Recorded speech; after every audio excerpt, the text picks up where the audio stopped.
choisi Jésus pour guider ma vie. Mon bien-aimé Jésus, il est à moi, je suis à lui.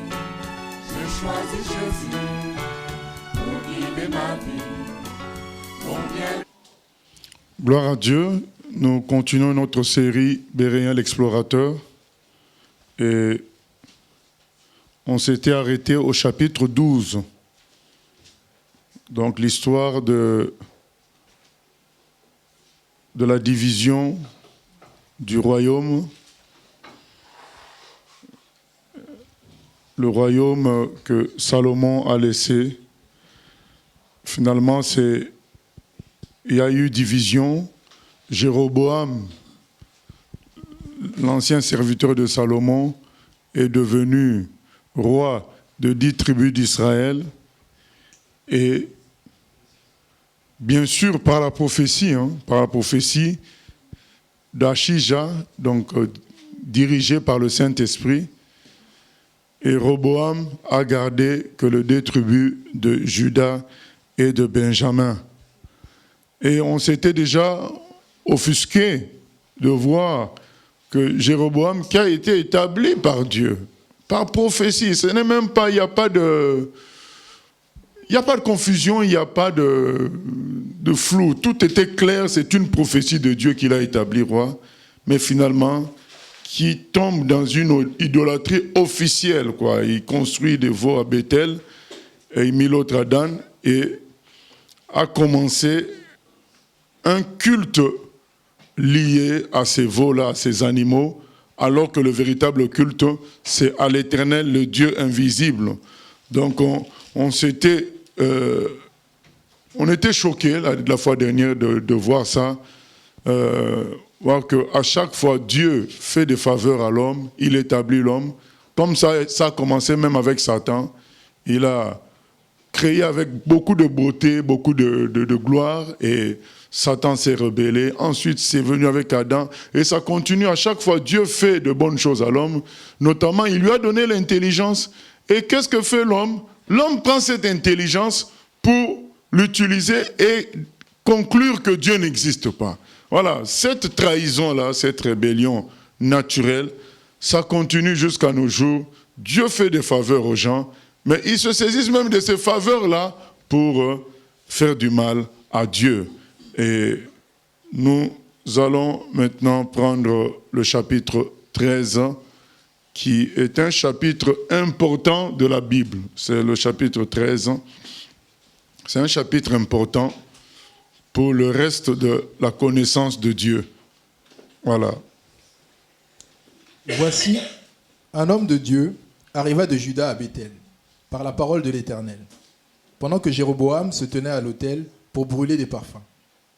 Il cria contre l'autel par la parole de l'Éternel, et il dit, « Autel, autel, ainsi parle l'Éternel. Voici, il naîtra un fils à la maison de David. Son nom sera Josias. Il immolera sur toi les prêtres des hauts lieux, qui brûlent sur toi des parfums, et l'on brûlera sur toi des ossements d'hommes. » Et le même jour, il donna un signe, en disant, « C'est ici le signe que l'Éternel a parlé.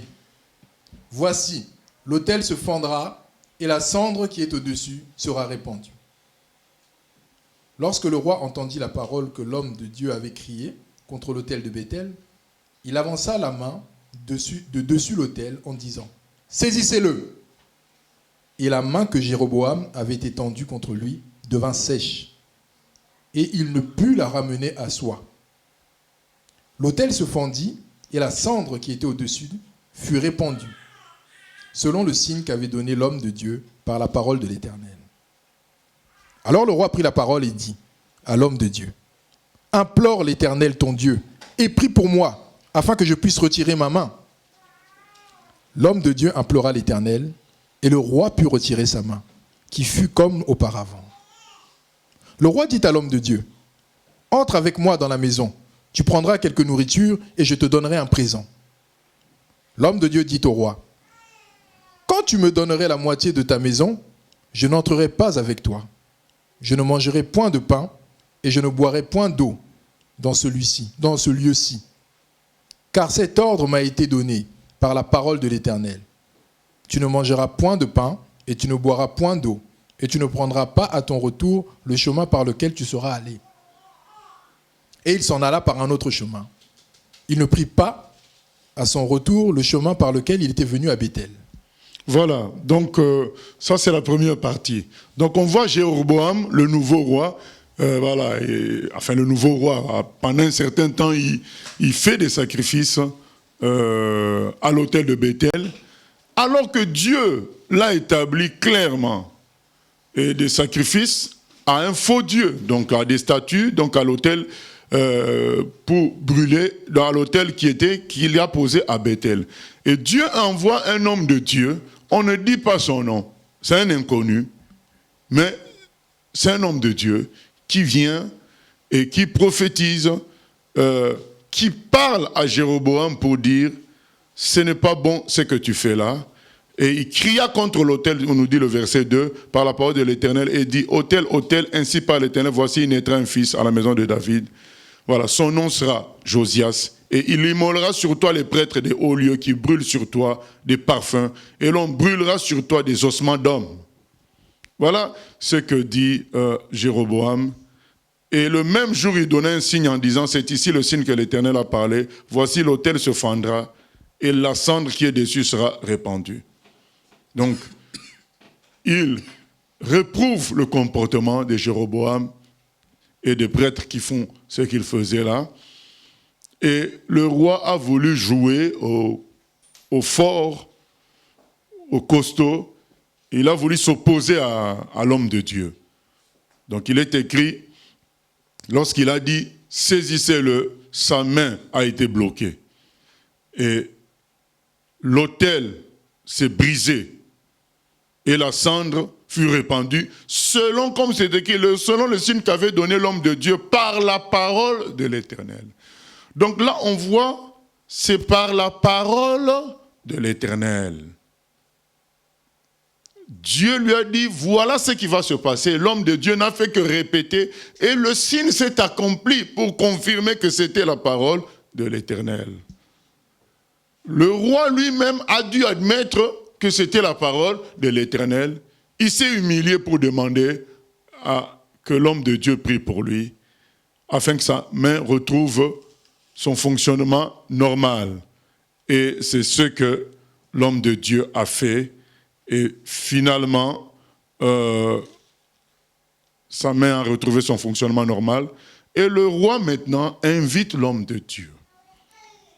Entre avec moi dans la maison, verset 7, tu prendras quelque nourriture et je te donnerai un cadeau. L'homme de Dieu dit au roi, quand tu me donnerai la moitié de ta maison, je n'entrerai pas avec toi.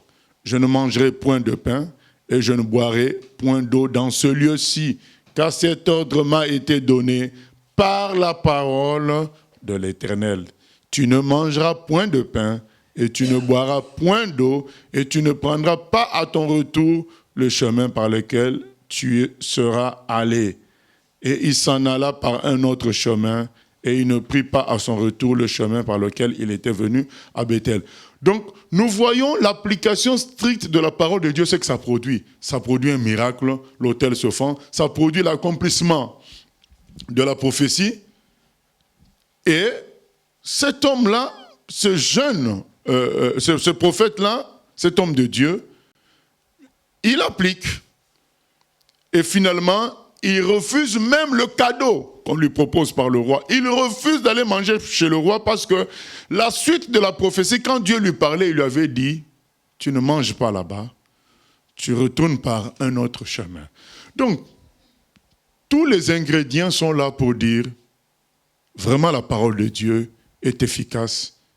Et cet homme s'en rend compte et applique tout ce que Dieu lui avait donné. Voilà une première partie très importante où Dieu montre que sa parole est réelle et efficace. Maintenant, nous allons lire la deuxième partie qui va nous montrer autre chose parce que, voilà, il y a peu de gens qui sont attachés à la parole et jusqu'au bout. Nous allons lire. Or, il y avait un vieux prophète qui demeurait à Béthel. Ses fils vinrent lui raconter toutes les choses que l'homme de Dieu avait faites à Béthel ce jour-là, et les paroles qu'il avait dites au roi. Lorsqu'ils en eurent fait le récit à leur père, il leur dit : « Par quel chemin s'en est-il allé » Ses fils avaient vu par quel chemin s'en était allé l'homme de Dieu qui était venu de Juda. Et il dit à ses fils : « Scellez-moi l'âne. » Ils lui scellèrent l'âne, et il monta dessus. Il alla après l'homme de Dieu, et il le trouva assis sous un térébinthe. Il lui dit : « Es-tu l'homme de Dieu qui est venu de Juda » Il répondit : « Je le suis. » Alors il lui dit : « Viens avec moi à la maison, et tu prendras quelque nourriture. » Mais il répondit : « Je ne puis ni retourner avec toi, ni entrer chez toi. Je ne mangerai point de pain, je ne boirai point d'eau avec toi en ce lieu-ci. Car il m'a été dit, par la parole de l'Éternel, tu n'y mangeras point de pain et tu n'y boiras point d'eau, et tu ne prendras pas à ton retour le chemin par lequel tu seras allé. » Et il lui dit : « Moi aussi je suis prophète comme toi. Et un ange m'a parlé de la part de l'Éternel, et m'a dit : ramène-le avec toi dans ta maison, et qu'il mange du pain et boive de l'eau. » Il lui mentait. L'homme de Dieu retourna avec lui, et il mangea du pain et but de l'eau dans sa maison. Comme ils étaient assis à table, la parole de l'Éternel fut adressée au prophète qui l'avait ramené. Et il cria à l'homme de Dieu qui était venu de Juda : « Ainsi parle l'Éternel, parce que tu as été rebelle à l'ordre de l'Éternel et que tu n'as pas observé le commandement que l'Éternel ton Dieu t'avait donné, parce que tu es retourné et que tu as mangé du pain et bu de l'eau dans le lieu dont il t'avait dit, tu n'y mangeras point de pain et tu n'y boiras point d'eau, ton cadavre n'entrera pas dans le sépulcre de tes pères. » Et quand le prophète qui l'avait ramené eut mangé du pain et qu'il eut bu de l'eau, il scella l'âne pour lui. L'homme de Dieu s'en alla, et il fut rencontré dans le chemin par un lion qui le tua. Son cadavre était étendu dans le chemin. L'âne resta près de lui, et le lion se tint à côté du cadavre. Et voici, des gens qui passaient virent le cadavre étendu dans le chemin, et le lion se tenant à côté du cadavre.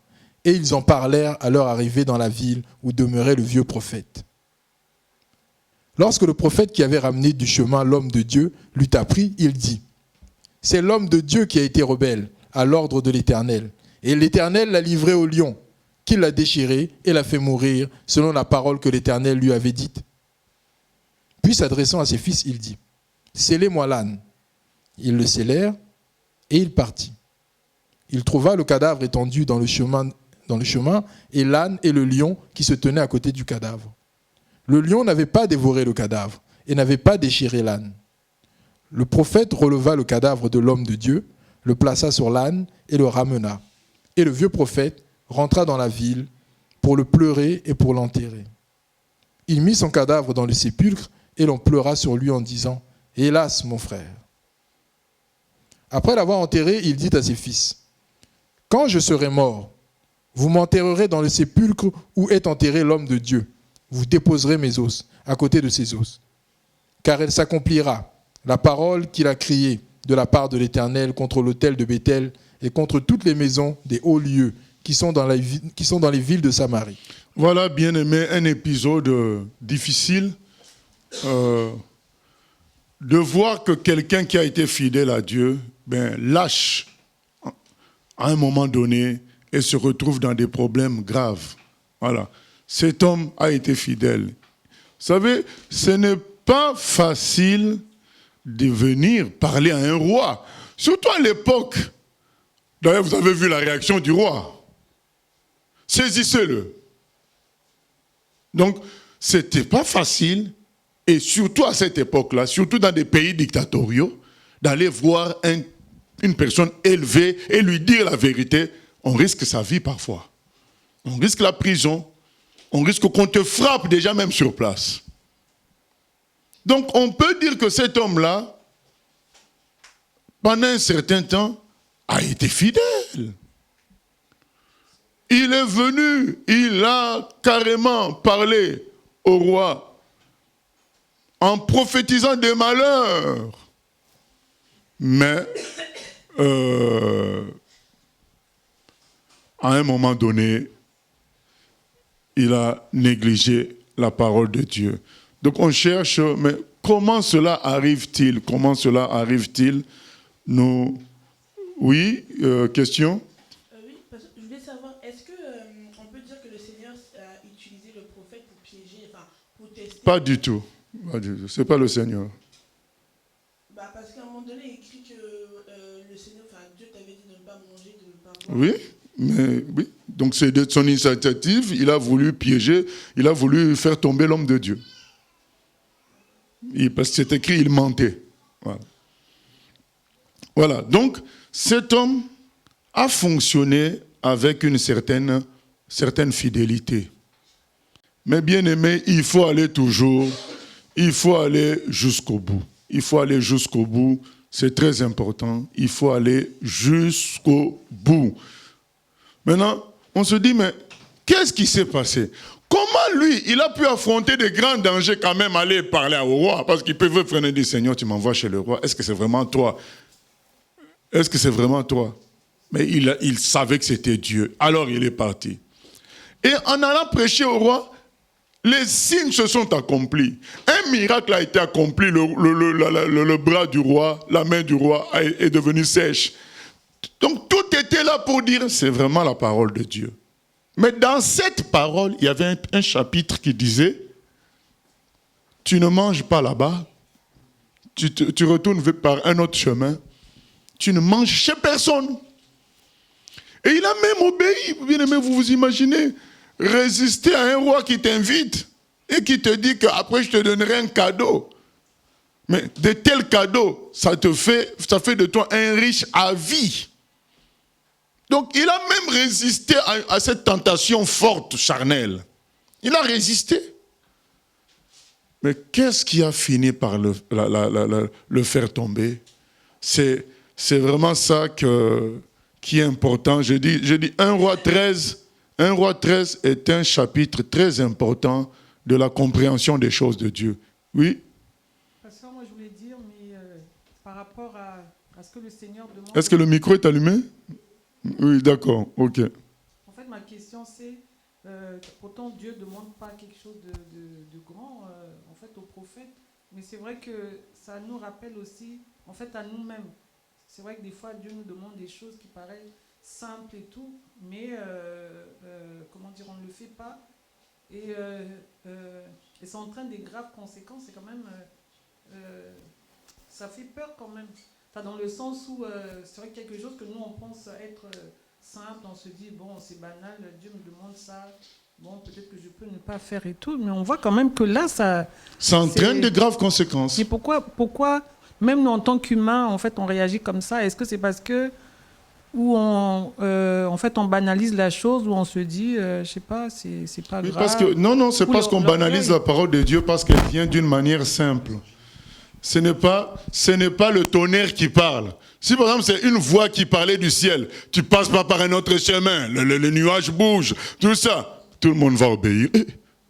Mais comme ça vient d'une manière simple, l'homme aime ce qui touche au sens.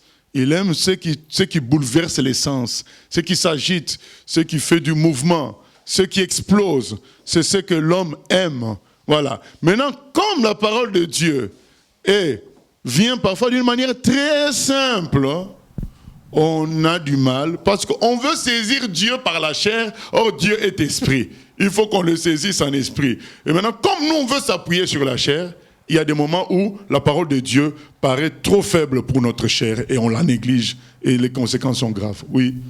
Je ne comprends pas la motivation du méchant prophète. OK, il a menti, mais après, OK, on voit qu'il est méchant, il a menti. Mais après, il dit à ses fils, quand je vais mourir, je voudrais être enterré à la même place que lui, montrant qu'il y a un respect pour ce premier prophète. Ah oui? Il reconnaît que ça a été un vrai prophète du Seigneur et que comme lui, il est charnel, il veut que même dans sa mort, il soit à côté d'un vrai, quoi. Voilà. Il veut prendre sa vérité même dans la mort. Donc le vieux prophète, il est charnel, ça c'est clair. Mais il est vraiment charnel et méchant, je veux dire. Ah oui, bien sûr. Il a cherché ça. Ce prophète était un prophète du diable. Non, on dit pas que c'était un prophète du diable. Un prophète, On dit que c'était un vieux prophète. Donc Dieu l'a utilisé à un moment donné, mais le type est devenu charnel et c'est resté donc dans les annales, dans les souvenirs, comme on dit en anglais, les has-been. Donc j'ai été, et maintenant, quand il entend que quelqu'un fait du succès, il est jaloux. Il se dit, ah non, je dois faire un truc pour que nous tous on soit pareils. Et voilà. Il y a des vieux chrétiens, quand ils voient un jeune chrétien manifester beaucoup de foi pour quelque chose, ils disent, petit, nous tous, on est passé par là. Voilà. Ils viennent pour te décourager, pour te dire, oh, nous tous, on avait la foi comme toi. Nous tous, on tenait à Dieu comme toi. Mais attends, tu vas voir que c'est pas possible. C'est parce qu'eux, ils ont échoué. Ils veulent que tout le monde échoue. C'est une jalousie grave. Ah oui? Ah oui, c'est une jalousie grave. OK. Voilà. Mais ce qui existe, il faut qu'on comprenne que ça existe et que jusqu'à aujourd'hui, c'est-à-dire qu'il y a des gens qui ont connu de grands moments avec Dieu. Après, ils ont négligé le Seigneur les a mis de côté. Ces gens-là n'aimeraient pas voir une émergence des vrais chrétiens dans la vérité. Ils ne vont pas aimer. Ils vont essayer de corrompre ces vrais chrétiens-là. Ils vont essayer de le faire par jalousie parce qu'ils se disent, mais ils sont vraiment dans la vérité. Nous, on n'a pas pu tenir dans cette vérité-là. Faisons en sorte qu'eux aussi tombent. Comme ça, on est pareil. Voilà. OK. Oui, question.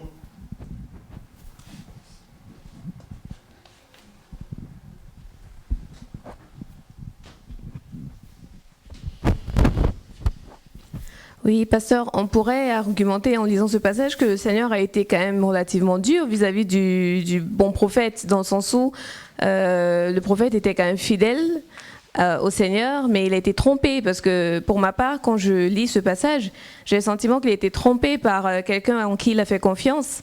Et pourquoi est-ce que le Seigneur l'a châtié aussi durement? Il pouvait simplement peut-être l'avertir, ou enfin lui faire un petit avertissement, mais sans tout autant ôter sa vie de la manière qu'il a faite. Donc, est-ce qu'on ne peut pas dire que le Seigneur a été très dur sur cet événement? Non, le Seigneur n'est jamais très dur, ni moins dur, il est juste. Il est juste, il sait ce qu'il a fait avec cet homme-là. Le fait que, bien aimé, vous imaginez un roi qui tend la main vers toi, sa main sèche. Donc tu as bien vu que ce qu'on t'avait envoyé comme mission, c'était de Dieu, clairement. Donc la démonstration a été faite. L'autel s'est brisé en deux, à distance. Donc cet homme a eu tous les éléments pour comprendre que c'est Dieu qui lui a parlé. Et ce Dieu-là est tout puissant pour accomplir sa parole. Et il a refusé une tentation grande. Parce qu'un roi qui t'invite, c'est grand comme tentation. Déjà, il y a son autorité de roi. Dire non à un roi, c'est pas facile. Il t'invite, déjà son autorité de roi, et en plus pour te proposer un cadeau et manger chez lui. Tu as les honneurs en plus. Il a résisté à ça. C'est la preuve qu'il croyait en cette parole-là. Mais Dieu nous met en garde. Attention. Même si un ange, Galates 1, Galates 1, 8 à 9. Galates 1, 8 à 9. Dieu nous met en garde. Bien-aimés, Dieu est plus grand que les anges. Dieu est plus grand que les grands prophètes. Il est plus grand que n'importe quel pasteur. Ce n'est pas parce qu'un pasteur a 200 000 membres que ce qu'il va te dire est plus important que ce que Dieu a dit simplement dans ses écrits. Attention, Galates 1, 8 à 9. Mais quand nous-mêmes, quand un ange du ciel annoncerait un autre évangile que celui que nous vous avons prêché, qu'il soit anathème. Nous l'avons dit précédemment, et je le répète à cette heure.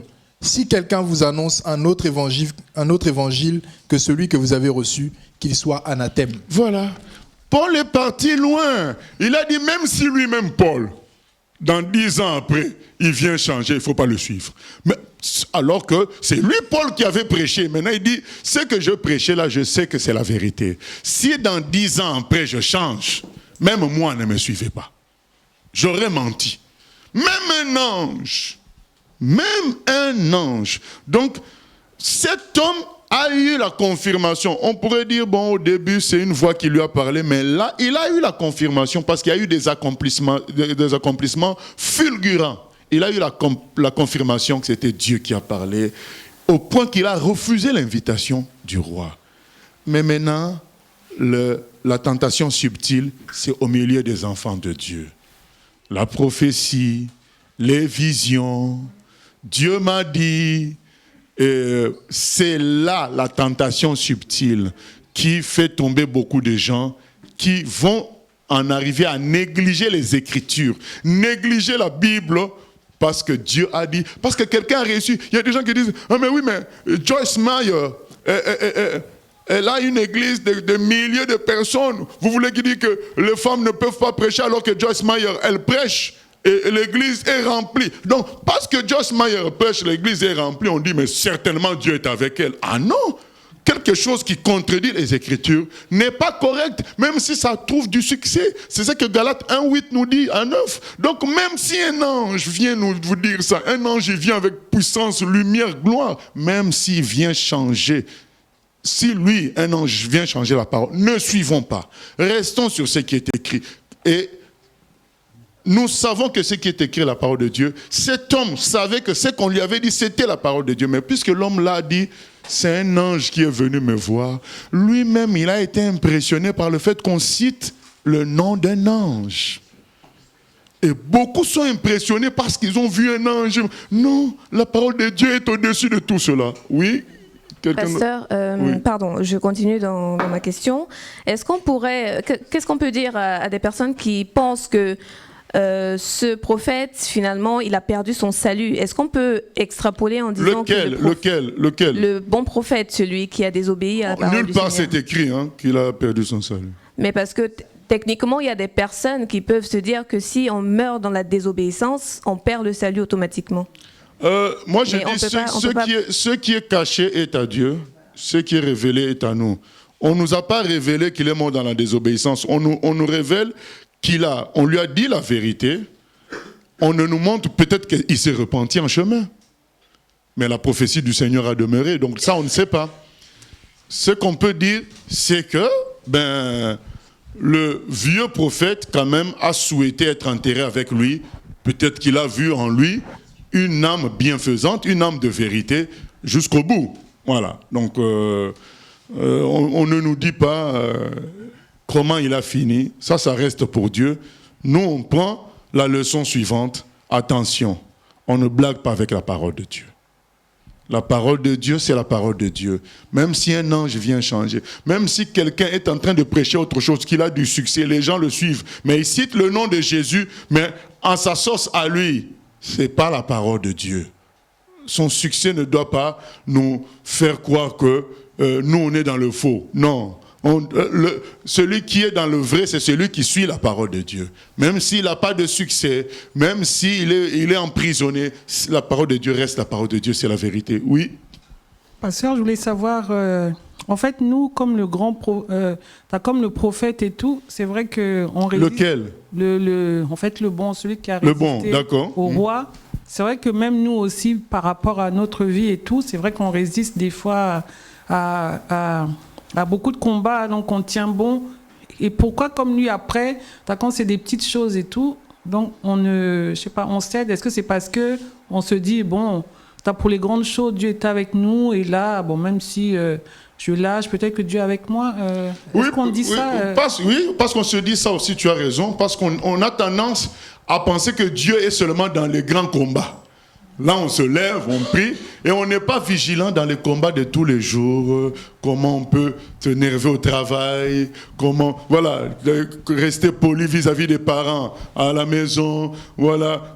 Donc, les choses petites, on les néglige. Or, c'est le même. Devant Dieu, ce sont des péchés aussi également. Et devant les forces des ténèbres, c'est aussi des péchés. Nous, on croit que le péché, c'est celui qui se fait dans des grands combats. Non, devant les forces des ténèbres, ce qu'on fait là, les petites choses, petits mensonges, ceci, c'est aussi grave. Et on doit apprendre à prendre tout cela au sérieux. Et la grande tentation viendra même au milieu de nous.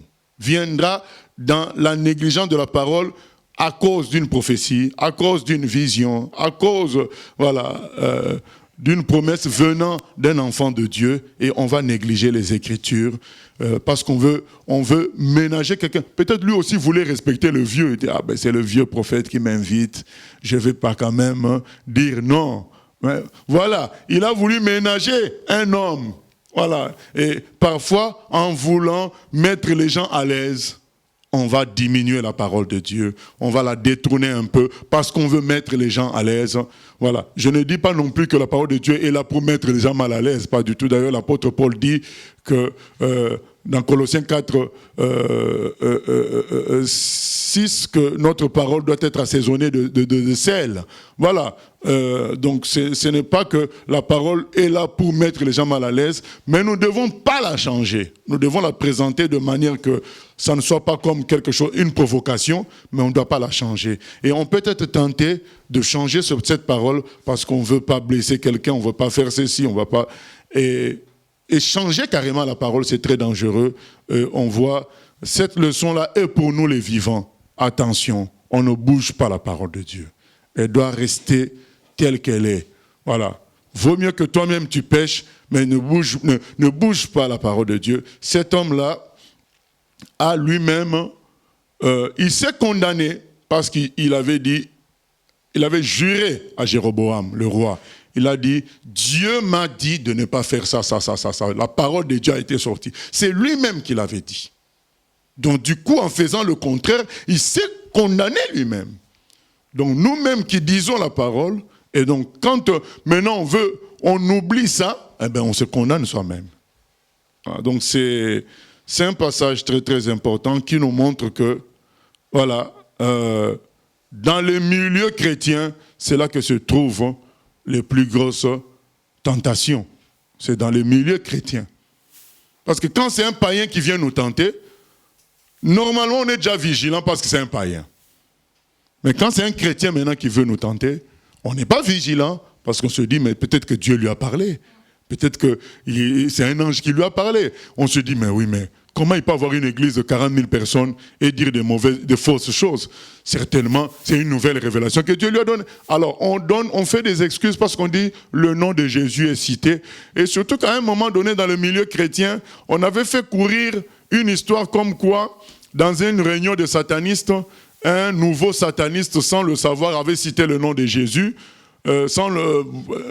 d'une manière fortuite, avait cité le nom de Jésus, et tout le monde avait crié sur lui en lui conjurant de ne plus citer ce nom-là. Et il y avait maintenant une mode dans le milieu chrétien. On connaît les vrais serviteurs de Dieu, ce sont ceux-là qui citent le nom de Jésus. On nous a trompés comme ça, parce qu'il y a beaucoup de satanistes qui citent le nom de Jésus. Beaucoup. Donc, c'était devenu une mode. Maintenant, dès que quelqu'un citait le nom de Jésus, on le considérait comme étant un vrai serviteur. Suite à une histoire, on ne sait pas d'où ça vient. Ça vient dans le monde satanique. Une histoire comme quoi le nom de Jésus a fait trembler les gens dans le monde satanique. Du coup, un faux serviteur n'est pas capable vraiment de citer le nom de Jésus. Et cette histoire a fait longue vie dans les milieux évangéliques des années 80 aux années 2000. C'était comme ça. Il a cité le nom de Jésus, donc il est bon. C'est faux. Donc, même un sataniste peut citer aussi le nom de Jésus. C'est Dieu qui décide quand ce nom-là va brûler ou pas. Mais en tout cas, on en a vu des grands faux citer le nom de Jésus. Donc, ils ont réussi avec cette fausse histoire-là satanique à endormir les chrétiens. Nous devons être vigilants. La parole de Dieu, c'est la parole de Dieu. Personne ne doit la négliger, sinon ça finit mal. Donc même pour mettre les gens à l'aise, mettre la famille à l'aise, pas question. La parole de Dieu reste la parole de Dieu. Nous continuons, verset 33. Après cet événement, Jéroboam ne se détourna point de sa mauvaise voie. Il créa de nouveau des prêtres des hauts lieux, pris parmi tout le peuple. Quiconque en avait le désir, il le consacrait prêtre des hauts lieux. Ce fut là une occasion de péché pour la maison de Jéroboam, et c'est pour cela qu'elle a été exterminée et détruite de dessus la face de la terre. Voilà, donc Jéroboam Malgré, bien-aimé, voyez, les gens s'étonnent du jugement du Seigneur. Cet homme vient d'expérimenter le miracle. Vous n'allez même pas dire que non, la parole de Dieu lui a été donnée d'une manière simple. Non, elle a commencé d'une manière simple, mais elle a fini avec fracas, avec éclat. Donc lorsque l'autel se fend en deux, lorsque son bras reste bloqué, mais tout était là pour dire, mais écoute l'avertissement du Seigneur. Et non, le monsieur, dès que le prophète, le bon, s'en est allé, ben il a replongé. Vous savez, ça aussi c'est un problème. Je voulais même citer ce problème-là par rapport au bon prophète. Un des problèmes que nous avons, c'est que même quand nous avons vécu un miracle, notre cerveau oublie les choses. Un des problèmes que nous avons, c'est celui-là. C'est-à-dire que tant que la force visible de la parole était là, c'est-à-dire l'autel qui se fend en deux, le roi qui est bloqué, tant que cet événement était encore frais dans le jeune prophète, ça lui a permis de dire non à l'invitation du roi et de prendre un autre chemin. Mais en prenant l'autre chemin, tous ces événements-là n'étaient plus frais. Et du moment donc on lui a amené autre chose, il a pris autre chose. Au fait, nous, c'est pourquoi il est écrit, on doit méditer la parole de Dieu jour et nuit, pour que ça reste frais en nous. On a tendance, quand on ne l'a pas lu régulièrement, quand elle n'est pas en face de nous, on a tendance à prendre autre chose. C'est peut-être ce qui est arrivé au bon prophète, c'est ce qui est arrivé à Jéroboam. Tant que le bon prophète était là, tant qu'il avait il avait vu l'exploit du Seigneur, Jéroboam s'est humilié. Mais dès que le jeune prophète a disparu, le bon prophète a disparu, il n'était plus là, il a replongé encore dans autre chose. Nous, bien-aimés, nous avons la Bible, nous avons les Écritures. C'est pourquoi David dit, je serre ta parole dans mon cœur afin de ne point pécher contre toi. Oui, question? Oui, pasteur, je voulais comprendre quelque chose. Je vois que dans certains versets de la Bible, on dit souvent prêtre. Est-ce que ça veut dire que le fait d'être prêtre en soi, c'est pas mauvais, c'est ce qui se fait derrière qui est mauvais? Le fait d'être prêtre, oui, comment ça? Les prêtres. Mais quel prêtre? Les catholiques, par exemple. Il faut préciser. Parce qu'il y a des prêtres bouddhistes, il y a des prêtres... les catholiques, Est-ce que c'est pas le fait d'être prêtre Non, le catholicisme est un mouvement satanique. Quand tu es prêtre, quel que soit l'endroit, si c'est pas bon, c'est pas bon. Mais nous, les chrétiens, nous sommes des prêtres, des sacrificateurs, mais du Dieu vivant. C'est bon, tu as répondu à ma deuxième question. Voilà. Ok, nous continuons. Chapitre 14. Dans ce temps-là, Abijah, fils de Jéroboam, devint malade. Et Jéroboam dit à sa femme, « Lève-toi, je te prie, et déguise-toi, pour qu'on ne sache pas que tu es la femme de Jéroboam, et va à Silo. Voici, là est Achija, le prophète. C'est lui qui m'a dit que je serais roi de ce peuple. Prends avec toi 10 pains, des gâteaux, et un vase de miel, et entre chez lui. Il te dira ce qui arrivera à l'enfant. » La femme de Jéroboam fit ainsi. Elle se leva, alla à Silo et entra dans la maison d'Achija. Achija ne pouvait plus voir, car il avait les yeux fixes par suite de la vieillesse. L'Éternel avait dit à Achija, « La femme de Jéroboam va venir te consulter au sujet de son fils, parce qu'il est malade. Tu lui parleras de telle et de telle manière. Quand elle arrivera, elle se donnera pour une autre. » Lorsque Achija entendit le bruit de ses pas, au moment où elle franchissait la porte, il dit, « Entre, femme de Jéroboam. Pourquoi veux-tu te donner pour une autre? Je suis chargé de t'annoncer des choses dures. Va, dis à Jéroboam, ainsi parle l'Éternel, le Dieu d'Israël. Je t'ai élevé du milieu du peuple, je t'ai établi chef de mon peuple d'Israël. J'ai arraché le royaume de la maison de David et je te l'ai donné. Et tu n'as pas été comme mon serviteur David, qui a observé mes commandements et qui a marché après moi de tout son cœur, ne faisant que ce qui est droit à mes yeux. Tu as agi plus mal que tous ceux qui ont été avant toi. Tu es allé te faire d'autres dieux et des images de fonte pour m'irriter. Et tu m'as rejeté derrière ton dos. Voilà pourquoi je vais faire venir le malheur sur la maison de Jéroboam. J'exterminerai quiconque appartient à Jéroboam, celui qui est esclave et celui qui est libre en Israël. Et je balayerai la maison de Jéroboam comme on balaye les ordures jusqu'à ce qu'elle ait disparu. Celui de la maison de Jéroboam qui mourra dans la ville sera mangé par des chiens, et celui qui mourra dans les champs sera mangé par les oiseaux du ciel. Car l'Éternel a parlé.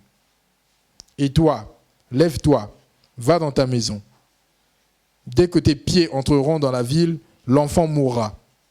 Tout Israël le pleurera et on l'enterrera, car il est le seul de la maison de Jéroboam qui sera mis dans un sépulcre, parce qu'il est le seul de la maison de Jéroboam en qui se soit trouvé quelque chose de bon devant l'Éternel, le Dieu d'Israël. L'Éternel établira sur Israël un roi qui exterminera la maison de Jéroboam ce jour-là. Et n'est-ce pas déjà ce qui arrive? L'Éternel frappera Israël et il en sera de lui comme du roseau qui est agité dans les eaux. Il arrachera Israël de ce bon pays qu'il avait donné à leur père. Et il les dispersera de l'autre côté du fleuve parce qu'ils se sont fait des idoles, irritant l'Éternel. Il livrera Israël à cause des péchés que Jéroboam a commis et qu'il a fait commettre à Israël. La femme de Jéroboam se leva et partit. Elle arriva à Tirtsa. Et comme elle atteignait le seuil de la maison, l'enfant mourut. On l'enterra et tout Israël le pleura, selon la parole que l'Éternel avait dite par son serviteur Achija, le prophète. Le reste des actions de Jéroboam, comment il fit la guerre et comment il régna, cela est écrit dans le livre des chroniques des rois d'Israël.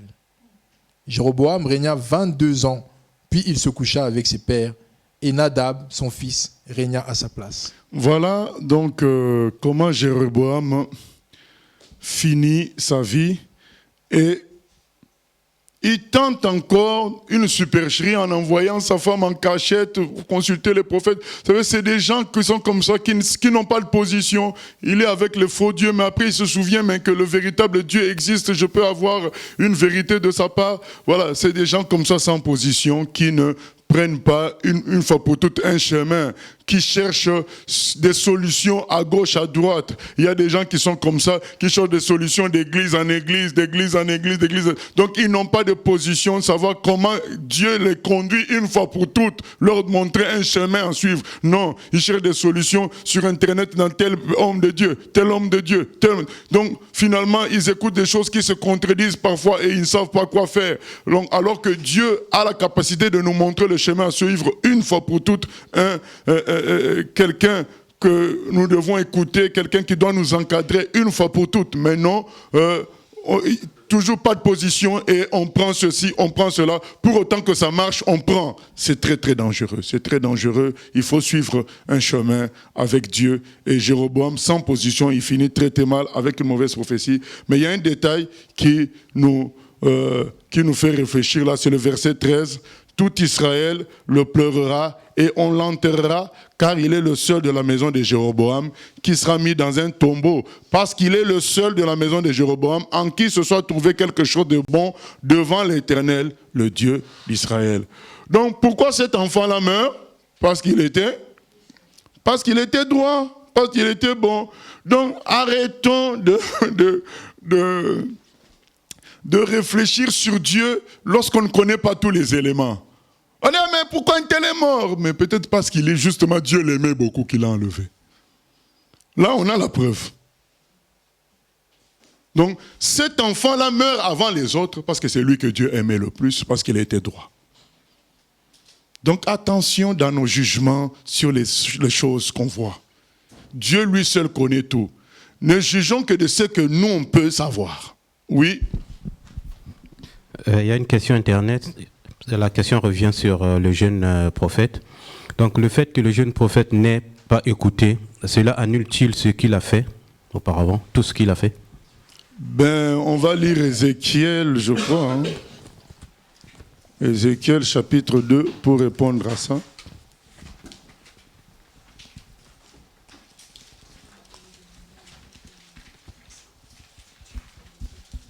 Non, Ézéchiel chapitre 3, excusez-moi.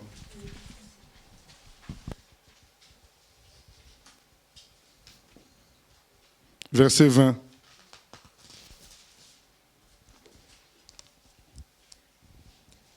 Si un juste se détourne de sa justice et fait ce qui est mal, je mettrai un piège devant lui et il mourra. Parce que tu ne l'as pas averti, il mourra dans son péché. On ne parlera plus de la justice qu'il a pratiquée et je te redemanderai son sang. Voilà. Donc, si un juste meurt dans le péché, ben sa justice qu'il a pratiquée autrefois ne compte plus. Maintenant, s'il meurt dans la vérité, s'il meurt dans la repentance, ah oui, là les œuvres vont le suivre au ciel. Mais comme on ne sait pas ce monsieur, comment il est mort, au fait, ce que je veux dire, c'est que on ne va pas tenir compte de sa justice passée pour le juger, on tiendra compte de la fin. Voilà. C'est ce qu'on veut dire en conclusion. C'est la fin qui compte. Mieux vaut la fin d'une chose que son commencement, disent les Écritures. C'est tout? Ok. Voilà donc, bien aimé, comment finit Jéroboam alors que Dieu l'a établi. On voit que cette rébellion-là se trouve dans tous les humains. Naturellement, on a tendance à transformer la bénédiction de Dieu. Ce que Dieu nous donne, on a tendance à transformer ça en une arme contre Dieu encore lui-même. Vous allez voir quelqu'un qui voulait un enfant, ça ne vient pas, il pleure, Dieu lui donne l'enfant. L'enfant maintenant devient la raison pour laquelle la personne n'a plus le temps pour servir Dieu. L'homme fait toujours ça naturellement. Transformer ce que Dieu lui donne comme bénédiction en quelque chose que contre Dieu. Pensons, réfléchissons à cela. Demain, dans le cadre de notre jeûne, nous allons parler de la repentance. Donc, pensons à tout ça. Qu'est-ce qui, dans notre vie, qui est un cadeau, qui est une bénédiction, mais qui devient, par négligence, quelque chose contre Dieu.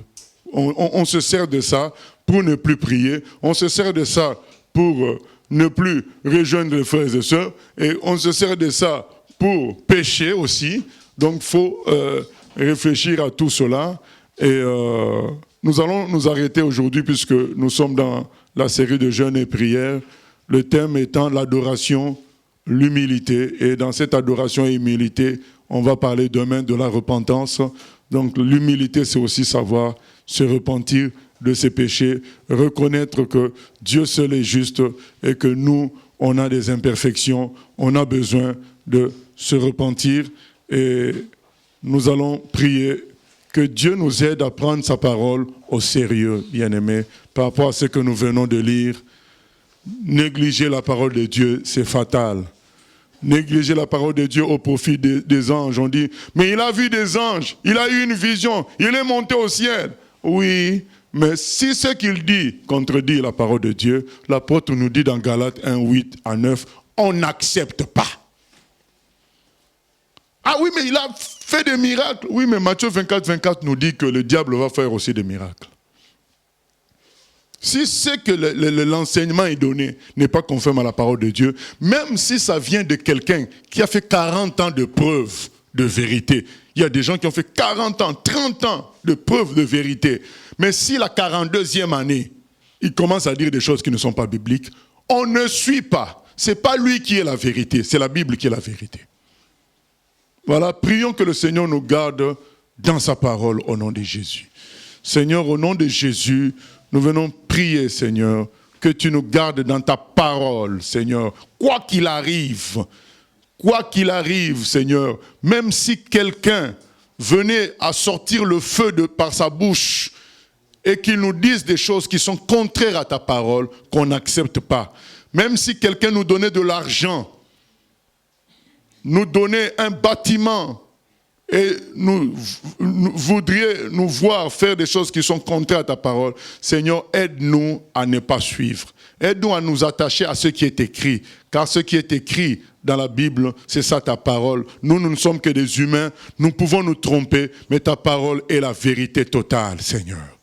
Aide-nous à nous attacher à ta parole, telle qu'elle est écrite dans la Bible, afin que nous recevions la vie, afin que nous marchions, Seigneur, dans la gloire. Nous te remercions pour cette journée de jeûne et nous prions, Seigneur, que tu nous soutiennes demain dans le sujet repentance et que tout soit fait pour ta gloire dans nos vies. Nous purifions tout ce que nous allons manger pour clôturer le jeûne. À toi la gloire, la louange au siècle des siècles.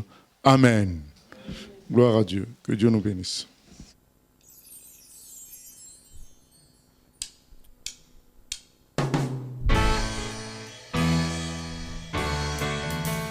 J'ai choisi Jésus pour guider ma vie. Mon bien-aimé Jésus, il est à moi, je suis à lui. J'ai choisi Jésus